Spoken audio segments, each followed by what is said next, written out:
नमस्कार। तो बढ़ते हैं कहानी में आगे चल के अगले भाग के साथ। वहीं शेखर के घर आज रौनक लगी हुई थी। ढोलक की थाप पर गीत चल रहे थे और इंतजार था बहू के घर आने का। सुधा जी, उपासना जी सब तैयारियों में लगे थे कि तभी शेखर और बाकी सबकी गाड़ियां घर पहुंच गई थी।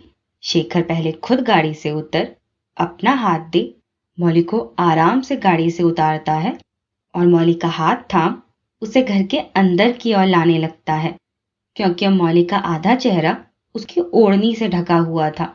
भूषण जी, अद्वैत, कुणाल सब उनके पीछे पीछे अंदर आ रहे थे।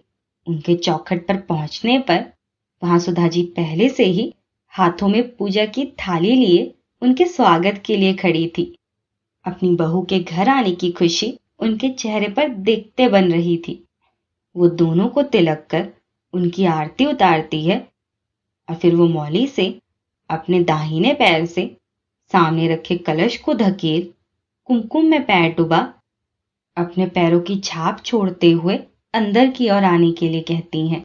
तो मौली वैसे ही करती है, जिसके बाद उपासना जी उसे हल्दी की थाली में अपना हाथ डुबो अपने हाथों की छाप द्वार पर देने के लिए कहती है और उसके बाद उपासना जी मौली और शेखर को अंदर की ओर आने के लिए कहती है। पर उससे पहले ही मैथिली और तृप्ति शेखर के सामने अपना हाथ बढ़ाते हुए कहती है, भाई अंदर तब आओगे जब नेक दोगे, और आज अगर कंजूसी की ना तो बाहर ही खड़े रहना पूरे दिन, क्योंकि आज हम बिना नेक लिए अंदर नहीं जाने देंगे। पर तभी भूषण जी उससे कहते हैं, मैथिली सब थक गए हैं और अभी कई रस्में बाकी हैं, तो अंदर आकर वो रस्में होने के बाद अपने भाई से जो मांगना है वो मांग लेना, पर अभी भाई भाभी को अंदर आने दे। लेकिन पापा ये तो हक है ना हमारा, तो बिना नेक नो एंट्री, और फिर ये बाद में कुछ नहीं देंगे, बस हर बार की तरह भगा देंगे। नहीं नहीं, हमें अभी नेक चाहिए। भूषण जी कुछ कहते पर शेखर उससे पहले ही मुस्कुराते हुए दोनों के हाथ पर उनका नेक रख देता है। तो दोनों खुशी से शेखर के गले लग जाती हैं और फिर शेखर और मौली को अंदर की ओर ले आती हैं। दोनों अब सीता जी का भी आशीर्वाद लेते हैं और फिर बाकी रस्मों के लिए हॉल में ही लगे गद्दों पर उन्हें बैठा दिया जाता है। सब मेहमान रिश्तेदार मौली की सुंदरता की खूब तारीफ कर रहे थे। थोड़ी देर आराम से बैठ अब पहले दोनों की कंगना खोलने की रस्म होती है, जिसमें शेखर मौली से पहले उसका कंगना खोल जीत जाता है और फिर दोनों के बीच बड़ी सी परात में अंगूठी ढूंढने की रस्म शुरू होती है। खूब हंसी ठिठोली हो रही थी इस बीच।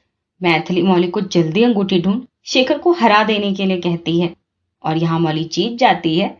पर इतने वक्त के बाद अब उसके चेहरे पर मुस्कुराहट आई थी, जिसे देख शेखर अपनी हार पर भी खुश हो रहा था। मौली की मुंह दिखाई की रस्म शाम को रखी गई थी, क्योंकि जिससे मौली और सभी को थोड़ा आराम मिल जाए। कुछ देर मौली सबके बीच बैठी थी, पर फिर सुधा जी मैथिली और तृप्ति को मौली को उसके कमरे में ले जाने के लिए कहती है। तो वो दोनों मौली को आराम से खड़ा कर उसे उसके कमरे की ओर ले जाने लगती हैं। दोनों आज खूब चहक रही थी, क्योंकि उनकी भाभी जो घर आ गई थी। मैथिली अब उसे उसके कमरे में ले जाकर कमरे का दरवाजा खोल अंदर की ओर लाती है, तो उस कमरे को देख मौली के चेहरे पर मुस्कुराहट आ जाती है, क्योंकि इस कमरे को देख ऐसा लग रहा था कि जैसे वो अपने घर वाले कमरे में ही पहुंच गई हो। लेकिन हाँ, यहाँ एक चीज बदली थी कि यहाँ वो अकेली नहीं, उसका शेखर भी उसके साथ नजर आ रहा था, जो पायल पहनाते हुए एक दूसरे में खोई हुई तस्वीर मैथिली ने उनकी खींची थी, वो एक बड़े से फ्रेम में उनके बेड के बिल्कुल ऊपर लगाई हुई थी। मौली पूरे कमरे को देख रही थी, तो मैथिली उसका हाथ पकड़ उसे सोफे पर आराम से बैठाते हुए कहती है, कैसा लगा आपको आपका कमरा भाभी? जितना मैंने आपका कमरा देखा था उतना मैंने और तृप्ति ने कोशिश की है इसे बनाने की, लेकिन आपको पसंद आया, वरना जो नहीं आया अब आप आ गए हो ना, तो आप उसे चेंज कर लेना, क्योंकि आपका सबसे ज्यादा कंफर्टेबल होना यहाँ जरूरी है और आपका आपके इस कमरे में स्वागत है। मैं बहुत खुश हूँ भाभी कि आप फाइनली अपने घर आ गई, और आपको अगर किसी बात की कोई भी परेशानी हो तो आप हमें से किसी से भी कह सकती हैं। आपको आपके घर की याद आ रही होगी ना, माँ साहब, बापू साहब सब याद आ रहे होंगे। ये मैं समझ सकती हूँ, क्योंकि मैं भी पापा और परिवार के बिना नहीं रह सकती। पर हम पूरी कोशिश करेंगे भाभी कि आपको उनकी कमी ना खलने दें। अरे मैं तो बोलती ही रह गई। सुदामा ने कहा था कि आपको आराम करने देना है। तो ऐसे शादी के जोड़े में तो आप आराम नहीं कर पाएंगी। तो आप पहले अपने सारे गहने उतार लीजिए, फिर मैं आपको चेंज करने के लिए कपड़े ला कर देती हूँ। लेकिन मैथिली, मेरा तो सारा लगेज नीचे है, तो उसके आने के बाद ही मैं चेंज कर पाऊंगी। कैसी बात कर रही हो आप भाभी? आप कोई पराए घर आई हो जो बैग लेकर घूमते रहोगे? आपका अपना घर है ये, और आपका लगेज आ जाएगा। मैं आपके लिए कपड़े लाती हूँ। इतना क्या मैथिली, मौलिक के पास से उठ उसके वार्डरोब से एक सलवार सूट और टॉवल लाकर मौलिक के सामने रखते हुए कहती है, हमें पता था कि यहाँ ये वाली सिचुएशन होगी कि लगेज कहाँ है, किसकी गाड़ी से आया है, और उसे ढूंढने में दिन हो जाएगा, और तब तक आपको इसी तरह जोड़े में बैठे रहना पड़ेगा। तो इसलिए हमने पहले ही कुछ सूट आपके लिए सिला लिए थे कि जिससे कोई टेंशन हो ही ना, और ना आपको अनकंफर्टेबल फील हो कि आप अपने घर नहीं हो। तो जैसे आप अपने घर पर फील करती थी कि हर चीज आपको पता है कि कहाँ है कहाँ नहीं, बिल्कुल वैसे ही यहाँ भी करो। तो आपका लगेज मैं कमरे में भिजवा दूंगी, क्योंकि उसकी आपको शाम को तैयार होने के लिए जरूरत होगी। लेकिन अभी जल्दी से चेंज कर लीजिए, क्योंकि तृप्ति आपके लिए नाश्ता लेकर आती होगी, जिसके बाद आप आराम से सो जाना, क्योंकि शाम को भी वो आंटियों की किचकिच सुनने के लिए आपको खुद को प्रिपेयर करना होगा। वो आएंगी ना आपको जज करने कि देखें शिखर की बिंदनी कैसी आई है, उसकी आंख कैसी है, उसकी नाक कैसी है। फिर आपका रिपोर्ट कार्ड तैयार होगा और वो पूरे मोहल्ले में फैला दिया जाएगा। मैथिली हंसते हुए कहती है। तो मौली भी उसकी बात सुन हंसने लगी थी, पर वो मैथिली के गाल पर हाथ रखते हुए कहती है, जब मेरे पास यहाँ मेरी इतनी प्यारी, इतना कुछ सोच लेने वाली एक समझदार ननद है, तो मैं कैसे अनकंफर्टेबल फील कर सकती हूँ। बस ऐसे ही मेरे साथ रहना, मैं कभी अनकंफर्टेबल फील करूंगी ही नहीं। और ये कमरा मेरे घर वाले कमरे से भी खूबसूरत है, और इसे तो मैं किसी कीमत पर नहीं बदलूंगी।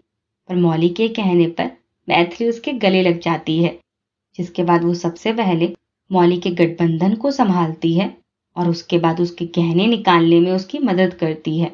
और उसके बाद मौली बाथरूम में चली जाती है, जहां वो सब मौजूद था जिसकी जरूरत अभी मौली को पड़ती, जिसे देख मौली के चेहरे पर फिर से मुस्कुराहट आ जाती है।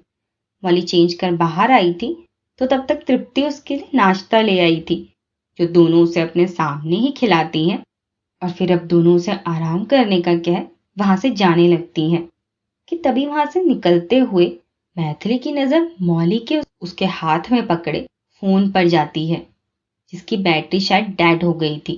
मौली उसे चार्जिंग पर लगाती है, तो मैथिली अंदर आकर उसको अपना फोन देते हुए कहती है, मासा से बात करने का बहुत मन हो रहा है ना?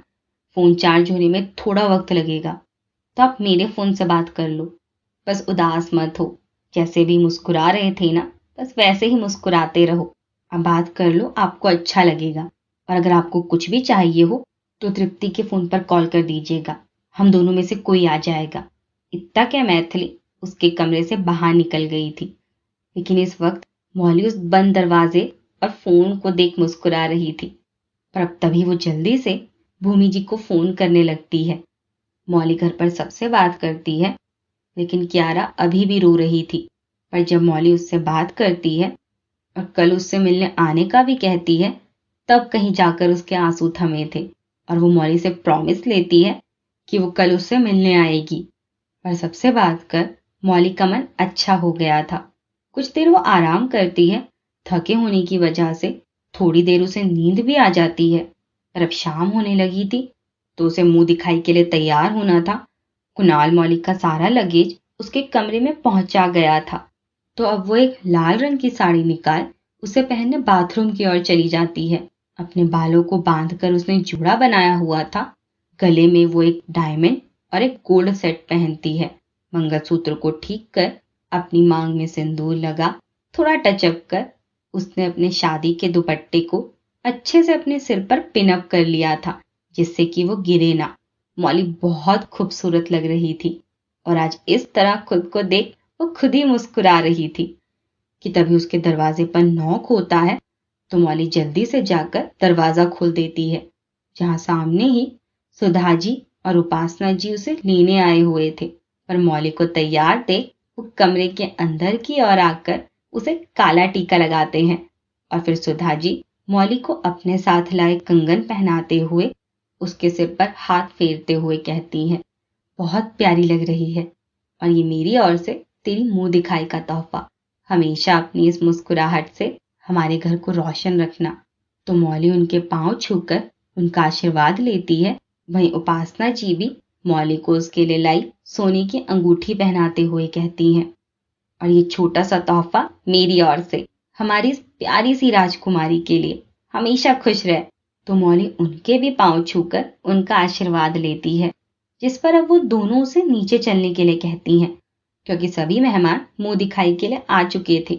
लेकिन तभी मौली सुधा जी का हाथ पकड़ उन्हें रोकते हुए जल्दी से अपने बेड पर रखे अपनी ज्वेलरी के बॉक्स सुधा जी के पास लाकर कहती है, माँ ये ज्वेलरी आप अपने पास रख लीजिए, मुझे ये सब संभालना नहीं आता। वहां भी मासा ही सब संभालती थी, तो ये आप अपने पास संभाल लीजिए। लेकिन सुधा जी उसे मौली को अपने ही पास रखने के लिए कहती हैं। तो उपासना जी उनका हाथ पकड़ते हुए कहती हैं, बच्ची ठीक कह रही है भाभी साहब, हम सबके गहने भी तो आप ही संभालती हैं, तो मौली भी तो आपकी ही बेटी है, आप संभाल लीजिए। और जैसे हमें जो चाहिए होता है हम आपसे मांग लेते हैं, वैसे ही मौली भी ले लेगी। आप संभाल दीजिए इसे, मैं तब तक मौली को नीचे लेकर जाती हूँ। इतना क्या है, उपासना जी मौली के दुपट्टे से उसका चेहरा ढक उसे नीचे की ओर ले जाने लगती है। तो सुधा जी भी गहने लेकर उन्हें अच्छे से रखने अपने कमरे की ओर चली जाती हैं।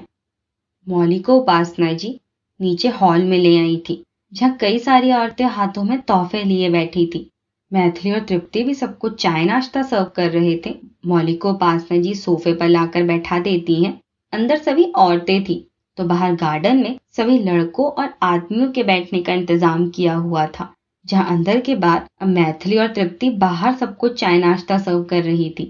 पर अब अद्वैत को भी निकलना था। बहुत मुश्किल से वो इतना ही वक्त निकाल पाया था यहाँ शादी में आने के लिए, और उसके माँ पापा तो पहुंच ही नहीं पाए थे, जिसके लिए वो भूषण जी से फोन पर माफी मांगते हैं और जल्दी ही बहू से मिलने आने की बात कहते हैं।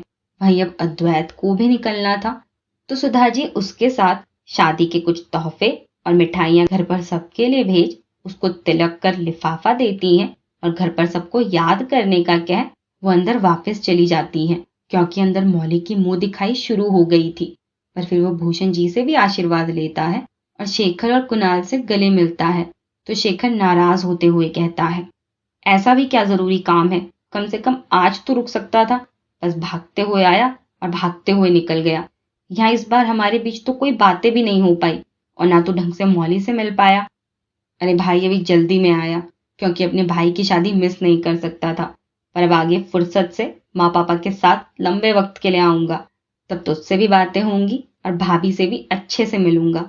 और वो जो मुंह फुलाए बैठी है तेरी नकचड़ी बहन, उसे भी तो मनाना होगा, क्योंकि इतनी आसानी से तो वो नहीं मानने वाली। अद्वैत हंसते हुए कहता है, तो शेखर भी हंसने लगता है।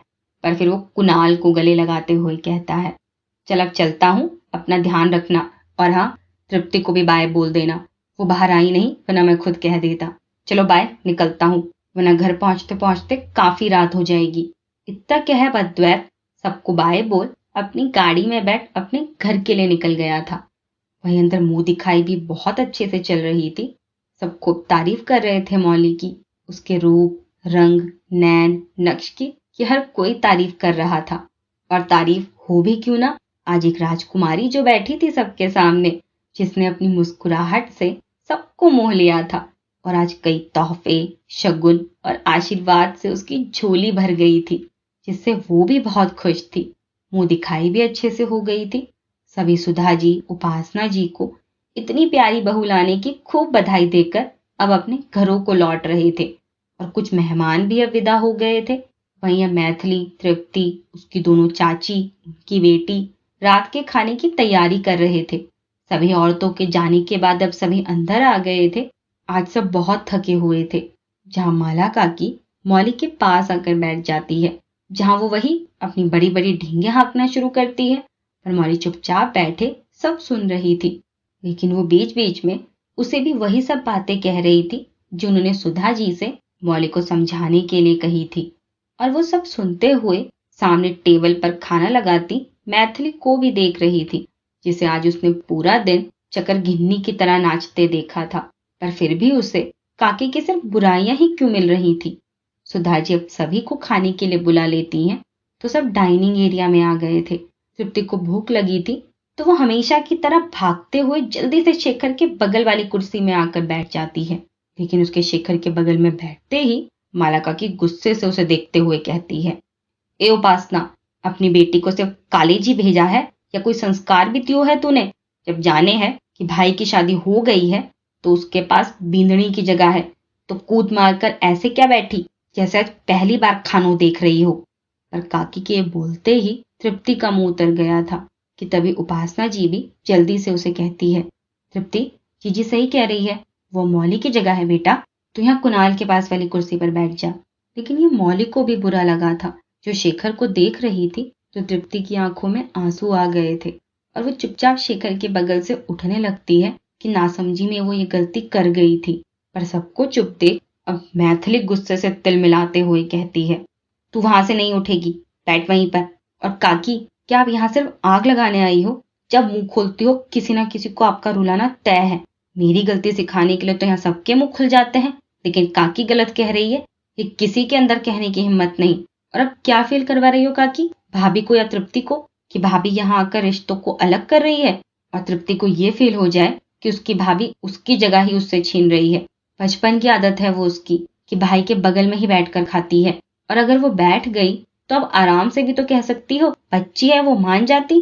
पर नहीं, आपको तो जब तक कोई ड्रामा ना हो खाने का मजा ही नहीं आता।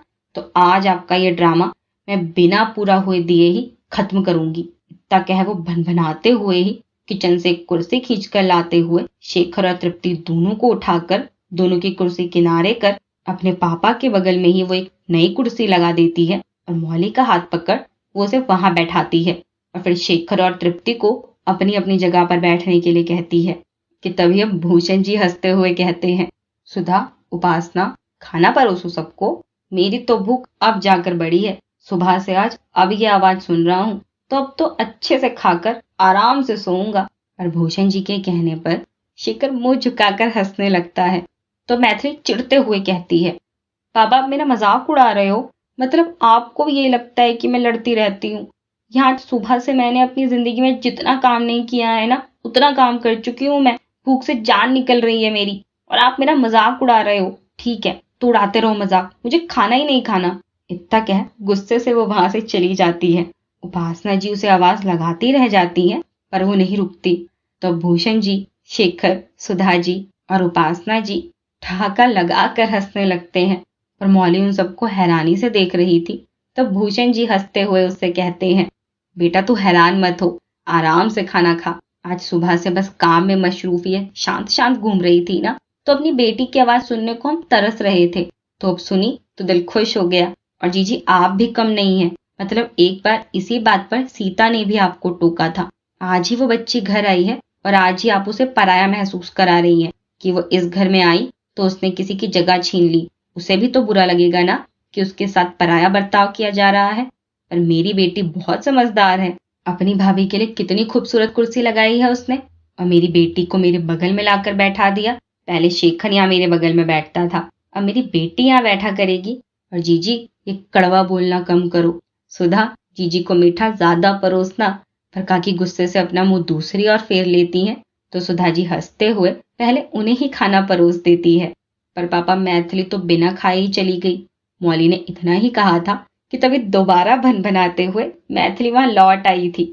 वो अपनी प्लेट उठाकर उस पर अपना खाना परोसने लगती है और प्लेट में सब रखते हुए ही वो कहती है, मैं क्यों गुस्सा करूं, मैंने तो खाना बनाया है, तो मैं क्यों भूखी रहूं? मैं तो पेट भरकर खाऊंगी और फिर आराम से सोऊंगी। इतना क्या मैथिली अपनी प्लेट लेकर अपने कमरे की ओर जाने लगती है, तो शेखर हंसते हुए मौली से कहता है, ये सांस लिए बिना रह सकती है पर खाने के बिना रह जाए, सवाल ही नहीं उठता। हाँ, और अगर आपका बस चले तो आप तो किसी को भी खाना खाने ना दो, बस कहो कि सूंघ कर वापस रख दो। कंजूस कहीं के, सारा काम मुझसे करवा लिया और अब खाने पर भी टोक रहे हैं। लेकिन मुझे कोई फर्क नहीं पड़ता, मैं तो पेट भरकर खाऊंगी। बाकी जो कंजूस है उनसे कुछ हो सके तो कर ले, डरती नहीं हूं मैं किसी से, मैथिली बड़बड़ाते हुए जा रही थी। ओह, ये गई नहीं थी अभी तक। पापा, आज चिंगारी कुछ ज्यादा ही भड़क गई, कल तक ये बुझेगी भी या नहीं? शेखर हंसते हुए कहता है तो भूषण जी हंसने लगे थे और अब मौली भी हंस रही थी। फिर सभी खाना शुरू करते हैं, लेकिन मौली को आज यहाँ ऐसा लग ही नहीं रहा था कि जैसे उसका आज यहाँ पहला दिन है, क्योंकि उसे किसी ने महसूस ही नहीं होने दिया था। सुधा जी के कहने पर तृप्ति मौली को उसके कमरे में ले आती है और शेखर अभी अपने पापा को उनके कमरे में छोड़ने गया हुआ था, क्योंकि कल रात से वो ढंग से सोए नहीं थे और अभी भी वो सबके साथ बातें करने बैठने लगते हैं। पर शेखर उससे पहले ही उनका हाथ पकड़ उन्हें उनके कमरे की ओर ले जा लेता है। मौली का फोन उसके कमरे में ही रह गया था, जिसे वो अब देखती है तो उस पर अधिराज के 4 मिस कॉल थे, जिसे देख वो जल्दी से उसे फोन करने लगती है और अधिराज उसका फोन उठा लेता है। तो दोनों की आपस में बातें हो रही थी कि तभी अब कमरे में शेखर भी आ जाता है। मौली की उसकी ओर पीठ थी तो वो शेखर को देख नहीं पाई थी, पर वो धीरे से अपने कमरे का दरवाजा बंद कर दबे पांव मौली के पास आकर उसे पीछे से अपने गले लगा झटके से गोद में उठाते हुए खुशी से घुमाने लगता है। मौली ने अभी अभी ही अधिराज का फोन कट किया था और शेखर के इस तरह उसे गोद में उठाने पर वो खिलखिलाकर हंसने लगी थी कि तभी शेखर उसे नीचे उतार अपनी ओर घुमा उसे कसकर गले लगाते हुए कहता है, इस हक के लिए मैं सुबह से तड़प रहा हूँ कि कब मैं अपनी बीबी से मिल इस तरह उसे अपने गले लगा पाऊं, क्योंकि आज तो वो पूरी तरह शेखर की हो गई है। तो मिसेस मौली शेखर महेश्वरी, कैसा लग रहा है आपको हमारे इस छोटे से राजमहल में, जहाँ आपका ये पति आपका स्वागत करता है कि आज से यहाँ मुझ पर सिर्फ एक ही राजकुमारी का राज चलेगा, जो सबसे सुंदर है, सबसे प्यारी है और मेरे लिए मेरी जिंदगी है। इतना क्या शेखर मौली के माथे को चूम लेता है तो मौली भी उसे कसकर गले लगा लेती है। पर तभी वो शेखर का हाथ पकड़ उसे कुर्सी पर बैठा खुद उसकी गोद में बैठ वो उसके गले में अपनी बाहें डालते हुए कहती है, आज ना तरस गई थी मैं तुम्हें देखने के लिए, और अब ये कमरा मुझे मेरा लग रहा है क्योंकि मेरा शेखर आ गया है। शादी के बाद मैं अब तुम्हें इतना करीब से देख रही हूँ। पूरा दिन कितना मिस किया मैंने तुम्हें। ये जो सामने हमारी तस्वीर लगी है ना, उसे देखते हुए मैंने अपना पूरा दिन आज गुजारा है, पर अब तुम आ गए हो तो I am so happy my handsome husband. Mauli अपनी नाक शेखर के नाक से टकराते हुए उसके दोनों गालों पर किस करते हुए कहती है तो शेखर हंसने लगता है, लेकिन अब वो मौली को अपने और करीब कर लेता है और मौली का जूड़ा खोल देता है। अपने खुले बालों में वो और भी खूबसूरत लग रही थी, जिस पर अब शेखर उसके चेहरे को अपने हाथों में लेकर अपने करीब लाते हुए अपने होठों से मौली के गालों को बहुत प्यार से छूता है। तो मौली की धड़कनें बढ़ गई थी और वो शेखर के गले लग जाती है, जिस पर शेखर उसको अपनी बाहों में भरते हुए कहता है, मौली, मैं जानता हूँ आज तुम्हारे लिए अपने घर को, अपने बचपन की यादों को छोड़कर यहाँ आना कितना मुश्किल रहा होगा। घर पर भी सब तुमको बहुत मिस कर रहे होंगे, लेकिन मैं पूरी कोशिश करूंगा कि तुम्हें कभी अपने घर की याद ना सताए। आज 2 परिवार एक हुए हैं और हम इन्हें एक करने का जरिया बने हैं, तो हम इन दोनों परिवारों को जोड़कर रखेंगे। ना तुम्हें वहां कुछ छूटा लगेगा, ना यहाँ कुछ पराया। अब मेरा तुम्हारा नहीं, बल्कि सिर्फ एक हमारा परिवार होगा। बस एक दूसरे की खुशी और परिवार का साथ हम हमेशा इस बात को निभाएंगे। शेखर की ये बात सुन मौली शेखर से अलग होकर उसका चेहरा अपने हाथों में लेते हुए कहती है, मुझे तो तुमने पहले ही इतना प्यारा परिवार दे दिया कि जहाँ आज ही आकर मुझे महसूस ही नहीं हुआ कि मैं कुछ छोड़कर आई हूँ। ऐसा लग रहा है कि जैसे पता नहीं कितने सालों से मैं यहीं रह रही हूँ। पापा, माँ, बुआ, तृप्ति, कुणाल, किसी ने मुझे ये लगने ही नहीं दिया कि जैसे मैं आज ही यहाँ आई हूँ। और सबसे प्यारी तो हमारी मैथिली है, जिसने छोटी छोटी बातों का ध्यान रखा है, मुझे अनकंफर्टेबल फील ना हो इस बात को इतना गौर से समझा है कि अनुष्का भाभी के घर आने पर ये मैं भी नहीं समझ पाई थी। वो बहुत प्यारी है, जितनी चुलबुली है ना उतनी ही समझदार है। उसकी तो नाराजगी भी हंसाती है। तभी तुम इतना खुश रहते थे क्योंकि तुम्हारे पास इतनी प्यारी बहन है। और शेखर फिर से मौली को अपनी बाहों में भरते हुए कहता है, प्यारी तो मेरी बीवी भी है, और हाँ, मेरी बहन हमारे घर की जान है। जान क्या, तूफान है वो, जिसे ना कोई रोक सकता है ना टोक सकता है। अभी उसका चुलबुलापन ही देखा है तुमने, अभी गुस्सा नहीं देखा। वो तो ज्वालामुखी है, फटते ही सब स्वाहा, बिल्कुल माँ की तरह। तुम ना ज्यादा बुराई मत करो उसकी, कितनी तो प्यारी है वो, जबरदस्ती उसे बदनाम करते रहते हो। वो बहुत प्यारी है बस। ठीक है, मत मानो मेरी बात, लेकिन जब ज्वालामुखी फटेगा तब तुम्हें भी पता चल जाएगा।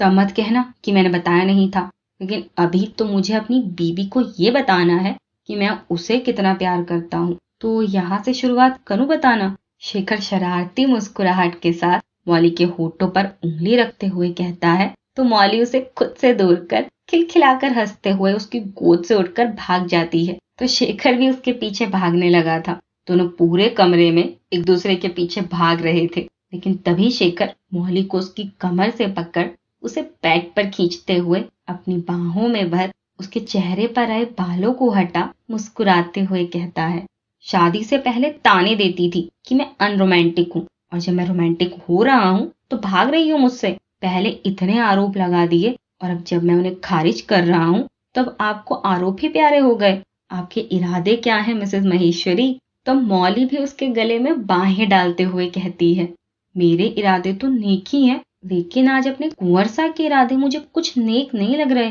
मतलब शादी के बाद इतना बड़ा बदलाव। आई एम इम्प्रेस, लेकिन आज मैं रोमांटिक मूड में नहीं हूँ, तो जब मेरा मूड रोमांटिक होगा मेरे इरादे तो तभी बदलेंगे। अच्छा तो ये बात है। इतना क्या शेखर मौली को गुदगुदी करने लगता है, तो वो खिलखिलाकर हंसने लगती है, और आखिर में वो शेखर के सीने से लगते हुए कहती है, I love you Shekhar, thank you मुझे अपनी इतनी खूबसूरत जिंदगी का हिस्सा बनाने के लिए। I love you. तो शेखर भी उसके माथे को चूमते हुए कहता है, आई लव यू टू, और अब तो तुम ही मेरी वो खूबसूरत जिंदगी हो जिससे मैं बेइंतहा मोहब्बत करता हूँ। इतना कह शेखर मौली को अपनी बाहों में कस लेता है, और कुछ ही देर में दोनों एक दूसरे की बाहों में सिमटे एक दूसरे के आगोश में खो गए थे।